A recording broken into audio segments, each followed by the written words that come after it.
our series this morning, The Ordinary Road, where we are walking with Jesus on the ordinary roads that he walked, on the ordinary dirt that he walked, and the ordinary things that he did, like eating and playing and working and praying, and today, serving. Of course, this is no ordinary story. It is wrapped up in the extraordinary story of God, the extraordinary gospel, and the extraordinary cross. But along the way, these extraordinary things were revealed in everyday ordinary things, everyday ordinary tasks, everyday ordinary people, and everyday ordinary homes, and everyday ordinary workplaces. Everyday ordinary, an extraordinary gospel is revealed. And just moments ago, we read from the Gospel of John, chapter 13, where it begins seemingly as an ordinary moment. It is just before the Passover festival. But Jesus knew the hour had come. Jesus knew, though this seemed like an ordinary moment, it was leading to extraordinary moments in every single sense of the word. It's an intimate moment. It's just Jesus and his disciples. And he takes one last opportunity, one final opportunity away from the crowds. And what's stunning about this passage is Jesus knew that things were at a fever pitch. Yes, there were many that were excited about him, as we will see next week on Palm Sunday in the triumphal entry. So many who were expectant and excited for Hosanna, the Lord who saves to come. The Messiah had come at last, and they were ready. They were expectant. But Jesus knew that things were also at a fever pitch, that the religious leaders were angry, believing that Jesus had been blasphemous. Not only that, but Jesus had an inkling that even his closest, most faithful friends, who up until this point had been with them, that there would be some who would not be with him until the bitter end.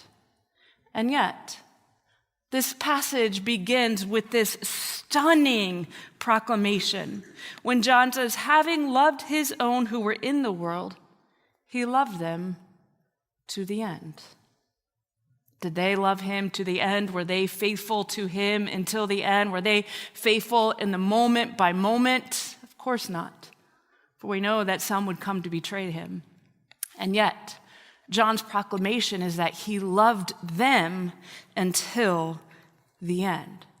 And so he takes this moment away from the crowds to show the disciples exactly what love looks like.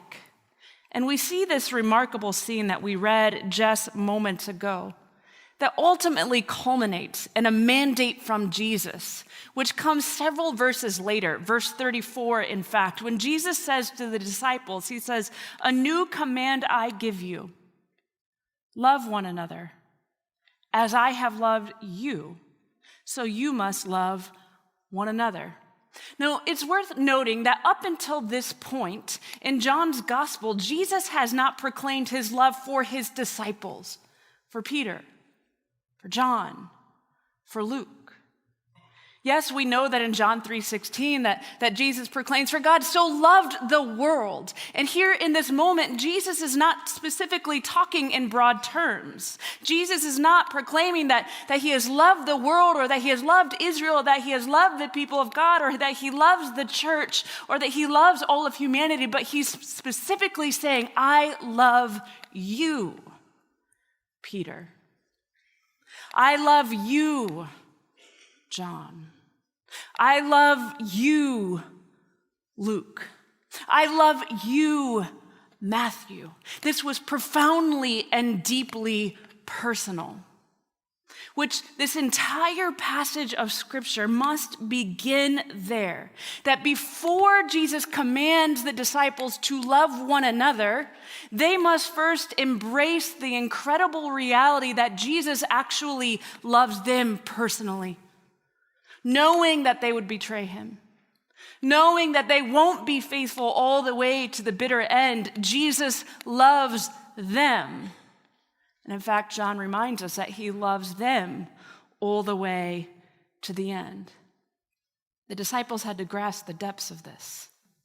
The disciples had to embrace this, that Jesus loved them. He says, just as I loved you.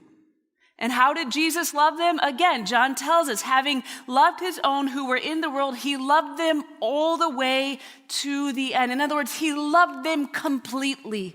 He loved them to the utmost, to the highest. He loved them to the depths. He loved them even when they were not faithful. He loved them even when it seemed as they were completely inept. He loved them when they could not possibly understand what Jesus was doing and questioned. He loved them all the way to the very bitter end, to the greatest possible extent.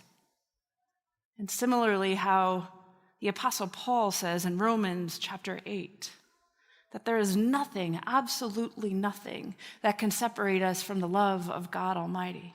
No height, no depth, not angels, not demons, no power in this world, not your sin, not your hard-heartedness, not your brokenness, nothing that you have done, your past decisions, your skeletons in your closet. There is absolutely nothing that can separate you from the love of God. How does Jesus love you? All the way to the very end, until your last breath.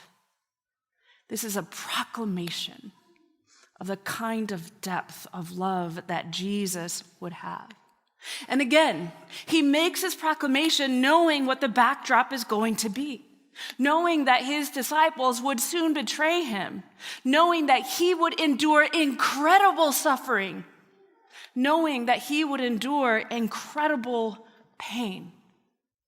But before this moment, before Jesus even tells them that he loves them, before he makes this personal proclamation, just as I have loved you, he shows them exactly what this love looks like.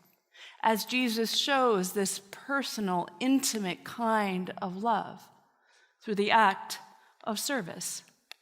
We see in this ordinary moment as they are breaking bread together, mid-meal, Jesus gets up, he takes off his garment, which we know that would have left on a tunic, and he wraps a towel around his waist. Now, scholars note that this clothing that Jesus would have been wearing as he took off his outer garment with a tunic underneath and a towel wrapped around him, this would have been common clothing for a servant. In fact, this was a familiar scene to the disciples, except it made no sense that Jesus was the one that was taking on the form of a servant.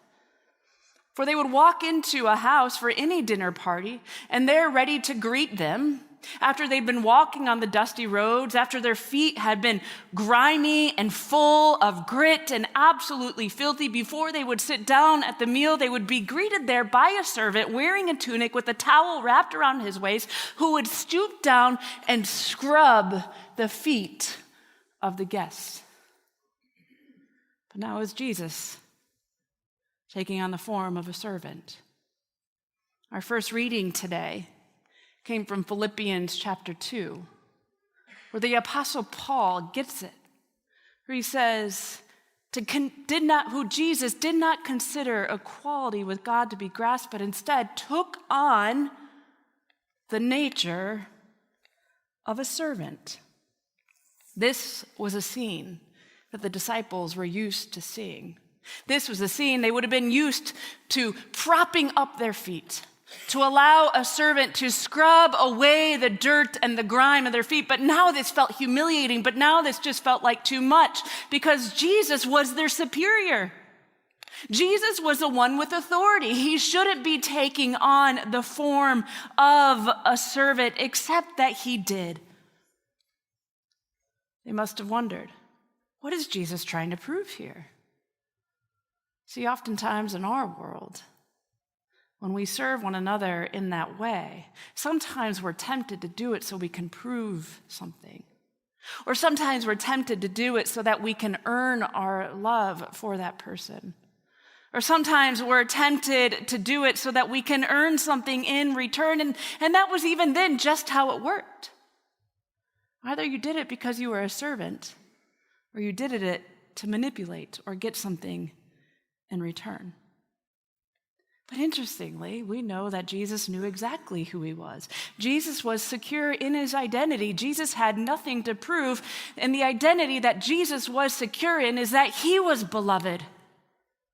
He knew just how loved by God he was. John tells us Jesus knew that he had come from God and he was returning to God. In other words, he was secure in his identity. He was secure and that he had come from God and that he was returning to God and that he was the beloved Son of God. He had no reason to prop himself up. He had no reason to be in the limelight. He had no reason to prove anything, but instead in that moment when he took off his outer garment and he put the towel around his waist, wearing a tunic, and he stooped down low and he began to scrub the dirt and the grime off of the disciples' feet. He did it because he knew who he was. He was beloved.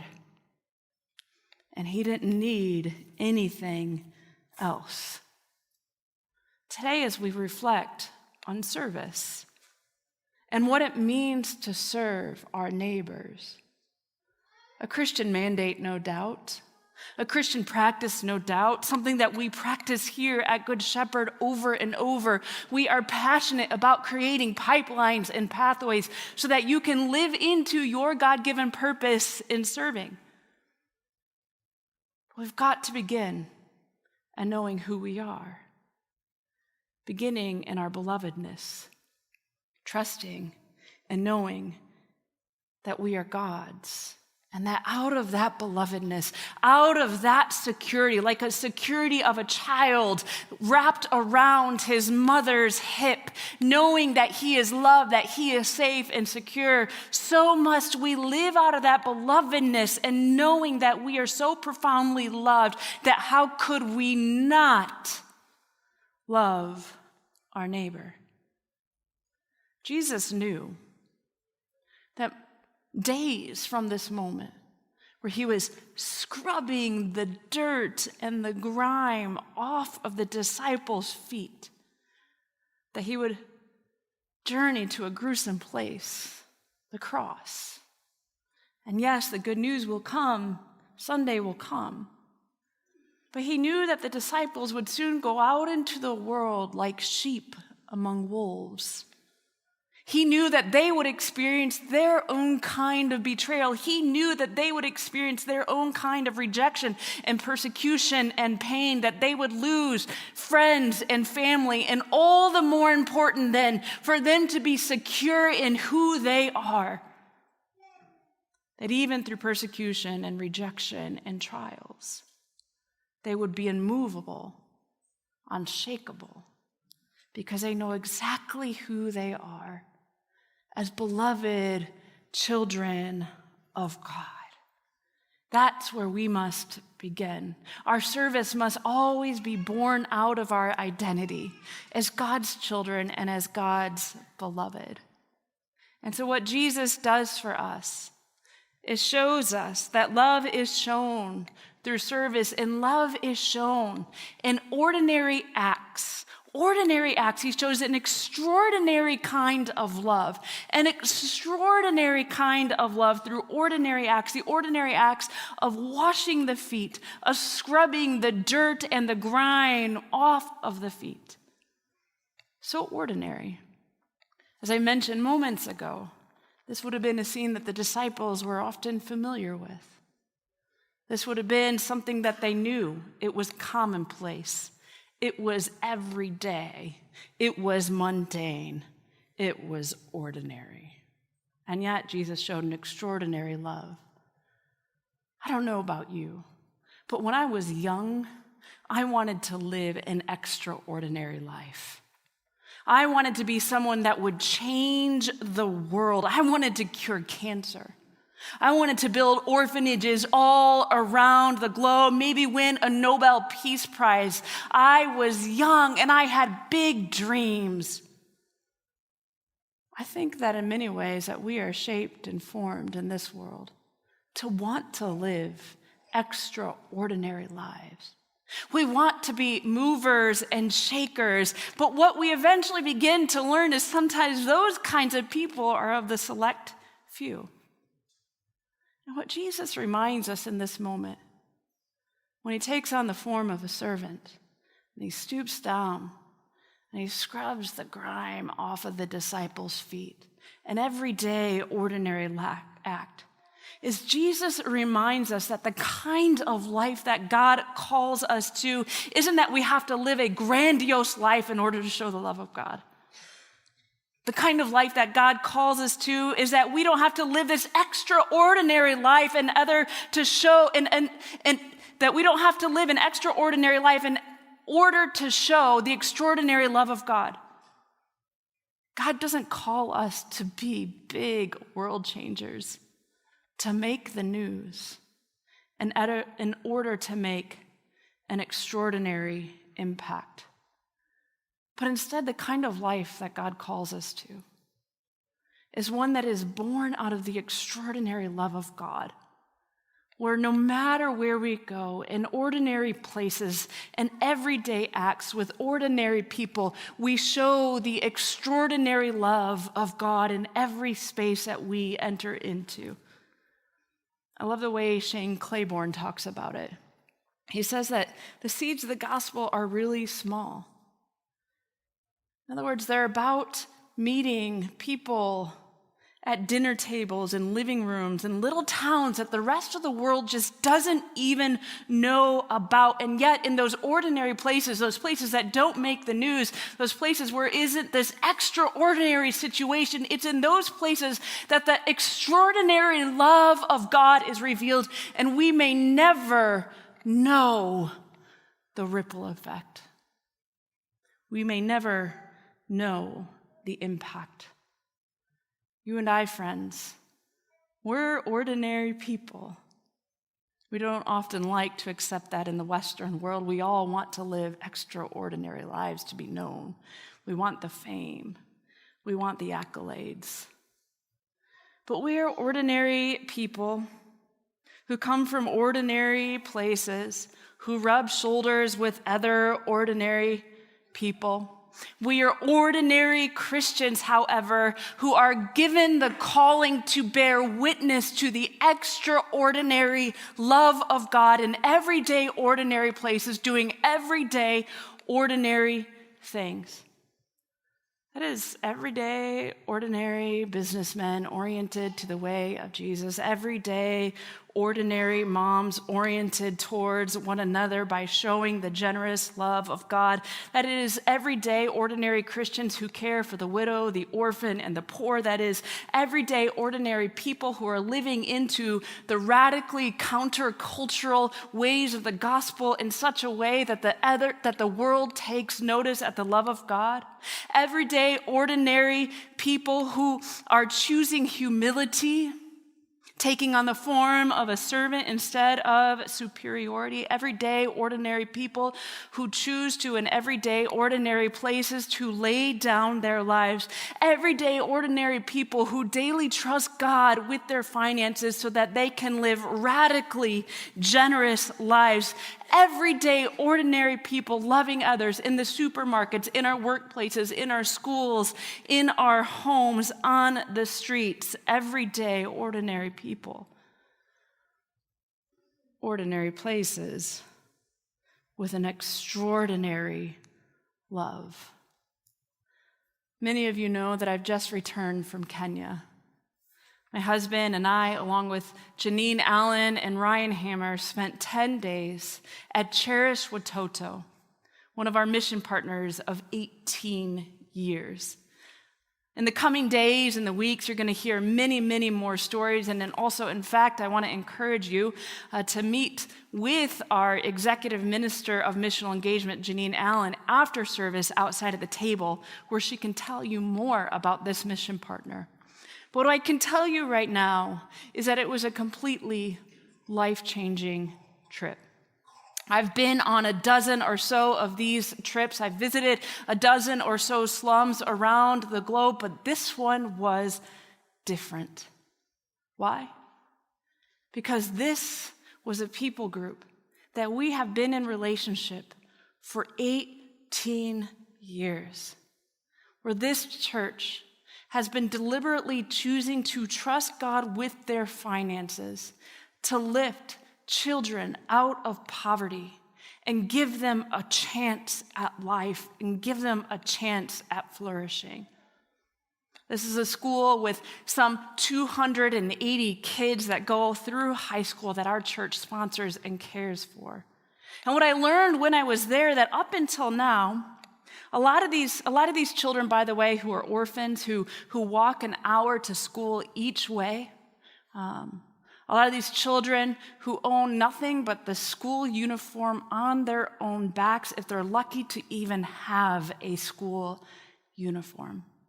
And what I learned is that roughly 60% of the children are still praying fervently that God would provide them a sponsor. There was a day where we had the opportunity to visit some of the families in their homes in the slum of Kibera. And as we visited some of their homes, we stood in a small room, maybe 100 square feet. That was their kitchen, their bedroom, and their family room all in one. And yet, they rolled out the red carpet of hospitality, and we fellowshiped together there. And we learned how much the relationship with Good Shepherd means to them. There was an afternoon where we were playing sports out in the field all day long in the heat. But it was so much fun. And there was a moment that a young 7th grade girl came up to me and pulled on my shirt, and she said, "PTB." I told the kids to call me PTB. She said, "PTB, will you be my sponsor?" I was put on the spot. See, up until that moment, I knew that we were going to sponsor children, but I thought we were going to sponsor someone who was preschool, someone who we could walk with all the way through college, someone who was young. But what I learned is these kids who are older have so much more of a difficult time finding a sponsor. The older they are, the more difficult time they have finding someone who will walk with them, who will be a journey partner with them. I was put on the spot, so of course I said, "Yes, of course I will sponsor you." I walked up to Jeff and I said, "Babe, we're sponsoring a new kid." And he said, "Okay." And as I got to know her story, there was a day where she was one of the only kids without a school uniform. She was one of the only kids without a tracksuit. And so she asked me, she said, "Can you please get me a school uniform and a tracksuit so I can dress like the rest of the kids?" And so the day came that we and the team, we went to the store and we started buying school supplies, and we bought a school uniform and a tracksuit, and we brought it to her, and she came and met me in the office.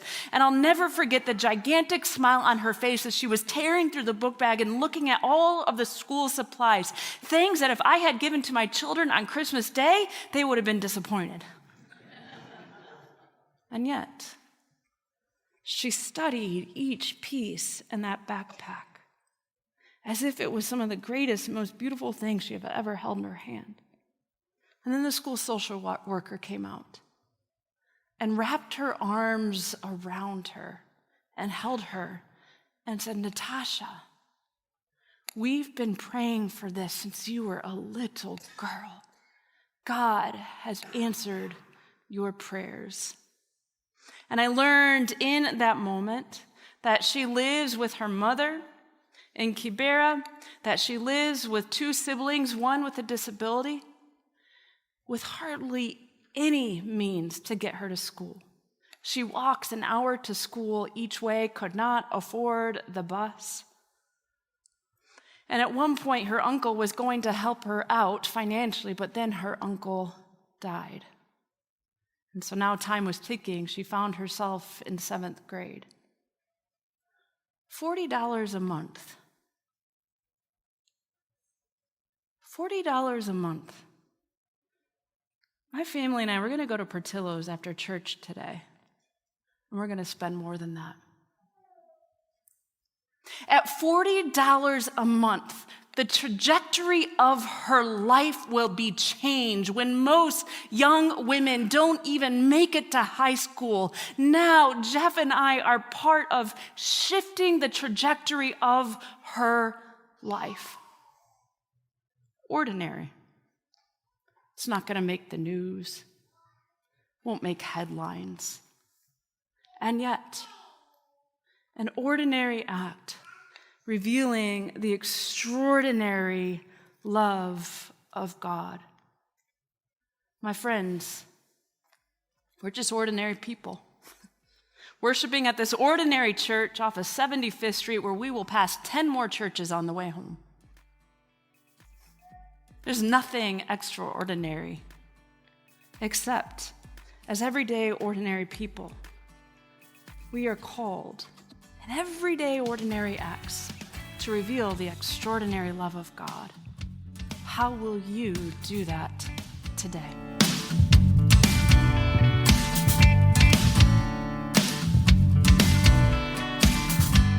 Thank you for listening to the Encounter Faith podcast. This podcast is a service of G. Shep Productions from Good Shepherd Lutheran Church in Naperville, Illinois. All rights reserved. If you're in the area, we'd love to meet you on a Sunday morning at our 9 a.m. or 10:45 services. At Good Shepherd, we are inviting everyone to walk together in the calling of Christ for a life of eternal impact. This podcast is produced and hosted by me, Ross Cochran. And our theme song is Wake the Earth by 1111 Worship. Thank you for listening. We'll talk again soon.